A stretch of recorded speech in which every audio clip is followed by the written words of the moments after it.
তো চলে আসলাম নতুন একটি ভিডিও নিয়ে আপনাদের সাথে। তো এখানে দেখুন আমি সকাল সকাল পেঁয়াজি ভাজতে লেগে গিয়েছি, কারণ আজকে আমাদের বাড়িতে মজুর লেগেছে তাই। তো এখানে আমার পেঁয়াজি ভাজা চলছে, আর এই সাইডে আমি আমার নিজের জন্য একটু চা বসিয়েছি, চা বলতে গ্রিন টি বসিয়েছি, তাই গরম জল এখানে ফুটছে দেখুন। আর এখানে আমি একটু আদা থেতো করে দিয়ে দিলাম, কারণ আমার গলাটা খুবই ধরে গেছে তাই। আর এখানে দেখুন গ্রিন টি, এই গ্রিন টিগুলো আসাম থেকে আমাকে একজন আমার খুব কাছের মানুষ এনে দিয়েছে। তো এই গ্রিন টি আমি প্রয়োজন মতো দিয়ে দিলাম। আর এখানে পাতাগুলো দেখুন কত বড় বড়। তো চা ফুটুক। আর এই সাইডে দেখুন আমার পেঁয়াজি আগে থেকে কিছু ভাজা ছিল, তো এখানেও আমি ভাজছি। তো এখানে আমার পেঁয়াজি ভাজা কমপ্লিট। আর এখানে দেখুন দুপুরে রান্নার জন্য আমি সমস্ত ধরনের সবজি কেটে নিয়েছি। আপনারা হয়তো দেখে বুঝতেই পারছেন আজকে আমি কি করব। তো আজ আমি করব শুক্তো। এখানে পেঁপে, কাঁচকলা, উচ্ছে, বেগুন, সজনে ডাঁটা, আলু, আর এই সাইডে রয়েছে বড়ি, যেটা আমার ঘরে দেওয়া হয়েছে, মা দিয়েছে। আর এখানে মুরলা মাছ আছে। হ্যাঁ, এটা কিন্তু আমি আবার শুক্তোই দেবো না, এটা এটা আমি টক করব, তাই রেখেছি। আর এখানে হচ্ছে দুধ, এটা গরুর দুধ আমাদের বাড়িরই। আর এখানে দেখুন আমি শুক্তোতে দেওয়ার জন্য কিছু মশলা ভেজে নিচ্ছি, যেমন 5 ফোড়ন, একটা শুকনো লঙ্কা আর অল্প জিরে। এটাকে আমি শুকনো কড়াইয়ে ভেজে গুঁড়িয়ে নেব। এই পাশে আমি কড়াতে তেল দিয়ে দিয়েছি, আর তেলটা দেখুন গরমও হয়ে গিয়েছে। তো আমি এর মধ্যে এবারে ফার্স্টে বড়িগুলো দিয়ে দিচ্ছি, বড়িগুলোও ভাজা হোক। আপনারা কিন্তু আমাকে কমেন্ট করে জানাবেন আপনারা কীভাবে শুক্তো তৈরি করেন, কারণ শুক্তো অনেকে অনেকভাবে করেন। আমি কিন্তু কাঁচা দুধ দিয়েই করি, যেহেতু আমাদের বাড়িতে গরু আছে তাই দুধ দিই। আর দুধ দিলে না শুক্তোর টেস্টটা আরও সুন্দর হয়ে যায়। আর আপনারা ওই ভাজা মশলাটা একবার ব্যবহার করে দেখবেন, খুবই ভালো লাগে, শুক্তোর স্বাদটা আরও চেঞ্জ করে দেয়। তো এখানে আমার বড়িগুলো ভাজছে, বড়ি না বেশি আবার লাল করে ভাজি না, মোটামুটি একটা ভাজা হলে আমি তুলে নিই। তো এখানে আমার বড়িটা ভাজা চলছে। এখানে আরও অনেকে বড়ি দিলে হতো, কিন্তু আমি একটু বড়ি কম দিলে আমার ভালো লাগে, বেশি বড়ি ভালো লাগে না, তাই আমি কম করে এখানে বড়ি দিয়েছি। তো আমি তুলে নিচ্ছি, যেহেতু আমার এক হাতে ক্যামেরা তাই একটু তুলতে অসুবিধা হচ্ছে, তাই একটু কম কম করে তোলা হচ্ছে আর কি।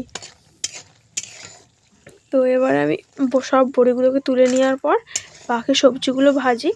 তো আমি এখানে একটা একটা করে সবজি বেশি ভাজি, কারণ শুক্তো সবজি আপনি যদি একসঙ্গে ভাজেন না, তার যতটা টেস্ট হয় তার থেকে আপনি যদি একটা একটা করে ভাজেন তার টেস্টটা একটু অন্যরকম হয়। কিন্তু হ্যাঁ, এটা ঠিক যে তেলটা একটু বেশি লাগে, তো এক দিন তো দেওয়া যেতেই পারে, তাই না বলুন। তো এখানে দেখুন বড়িগুলো তুলছি, বাটির মধ্যে তুলে নিচ্ছি, অসুবিধা হচ্ছে তাই আমি বাটিটাকে কাছে টেনে নিলাম। তো এখানে আমার কমপ্লিট হয়ে গেছে বড়ি ভাজার তোলা। তো এই দেখুন এতগুলো বড়ি হয়েছে ভাজার পর। তো এবারে আমি বেগুনগুলোকে ভেজে নিচ্ছি। এখানে ফার্স্টে বেগুন ভাজছি, কারণ বেগুনও প্রচুর তেল টানে, আর বেগুন যদি আপনি লাস্টে ভাজেন না তখন কালো কালো হয়ে যায়, তাই আমি ফার্স্টে বেগুনটাকে বড়ি ভাজার পর বেগুনটা ভেজে নিচ্ছি। আর এখানে আমি হালকা একটু নুন দিয়েছি। দেখুন আমার বেগুন ভাজা প্রায় কমপ্লিট। এর বেশি ভাজবো না বেগুনকে, কারণ দেখছেন তো ঘেঁটে ঘেঁটে যাচ্ছে, তখন ঝরে দিলে একদমই ঘেঁটে যাবে, তাই আর ভাজলাম না। বেগুনটাকে আমি এক এক করে তুলে নিচ্ছি, ওই যে এক হাতে তোলা যাচ্ছে না, তো বেগুনটা তুলে নিই। আপনারা কিন্তু আমাকে জানাবেন যে আপনারা কি শুক্তো, অনেকে আবার শুক্তোতে পলতা পাতা, যেটা মানে পটলের পাতা, ওটাও ব্যবহার করে, আপনারা কে কে করেন আমাকে জানাবেন। তো এখানে দেখুন আমি এবার সজনে ডাঁটাগুলোকে ভেজে নেব। সজনে ডাঁটাটা দিয়ে দিলাম তেলের মধ্যে।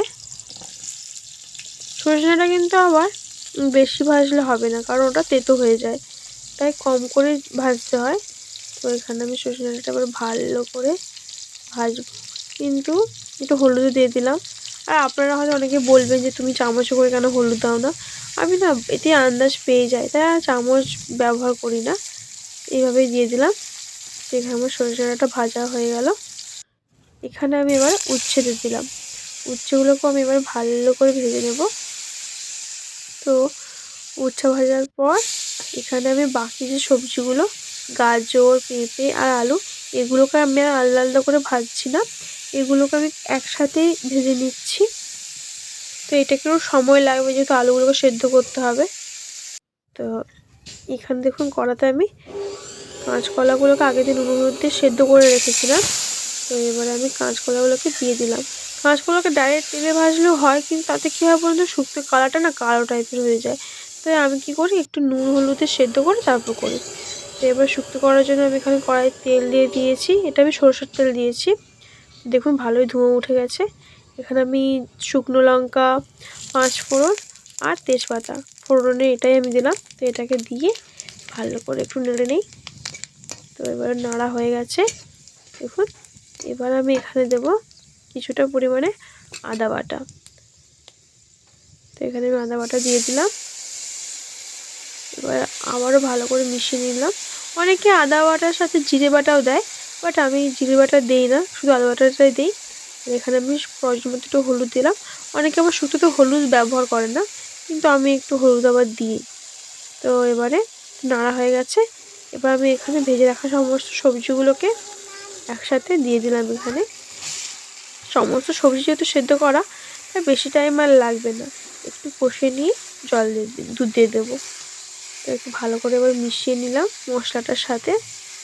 আর আপনাদেরকে কি বলবো, স্মেলটা এত সুন্দর উঠছে, পুরো কাজ বাড়িতে যেরকম শুক্তো গন্ধ হয় না, পুরো সেরকম টাইপের।